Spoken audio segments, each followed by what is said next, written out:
રહ્યા છો સીએનસીસી ગુજરાત। પાટણ નગરપાલિકાનો ફરી એક નવો બેદરકારી ભર્યો કિસ્સો બહાર આવ્યો।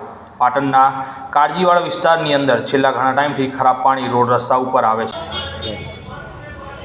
નગરપાલિકા દ્વારા અત્યારે હાલ કહેવામાં આવે છે કે અમે લોકોના ઘણા બધા કામ કરીએ છીએ અને વિકાસના કામો કરીએ છીએ, પરંતુ હાલ તમે કાળજીવાળાના નાકા ઉપર નજરે જોઈ શકો છો કે વિકાસના કામ કેવા કરી રહ્યા છે। આજે 3 દિવસથી સતત આ ગટરો ઉભરાઈ રહી છે અને કોઈ પણ માણસ ધ્યાન આપતું નથી। નગરપાલિકાના અંદર અહીંથી 3 થી 4 વાર લોકોએ નોંધાવવામાં આવેલી છે, પરંતુ આજ દિવસ સુધી સવાર સુધી કોઈ પણ આવ્યું નથી અને આ પાણી ગંદુ આપણે ગંદસહિત સુધી પહોંચ્યું છે। નગરપાલિકામાં 3 થી 4 વખત આવા બધે લખાણ મારફતે અરજીઓ કરવામાં આવી, તે છતાં પણ નગરપાલિકા તંત્ર કોઈ પણ એક્શન લેતું નથી, જેથી તેના રહેવાસીઓને અવરજવરમાં ઘણી મુશ્કેલીનો સામનો કરવો પડે છે।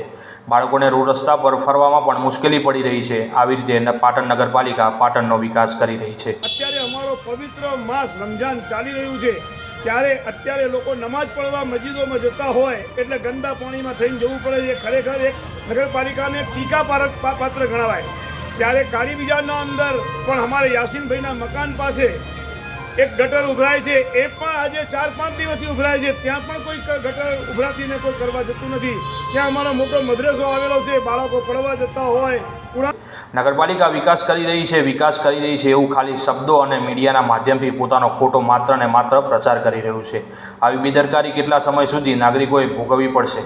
કદાચ આ સમાચારના માધ્યમથી નગરપાલિકા આંખ અને કાન ખોલીને સાંભળે અને જોવે અને જલ્દીથી આનું નિરાકરણ લાવી પોતાની જવાબદારીનું ભાન છે તેવું જરૂરથી સાબિત કરે, કારણ કે વારંવાર આવા બનાવો બનતા હોય છે, પણ નગરપાલિકાના કોઈ પણ સત્તાધીશો પોતાની જવાબદારી સારી રીતે નિભાવી નથી રહ્યા। રહેવાસીઓની માંગ છે કે જલ્દીથી નગરપાલિકા તંત્ર સાફ સફાઈ કરાવી અને ગંદા પાણીનો નિકાલ કરાવે।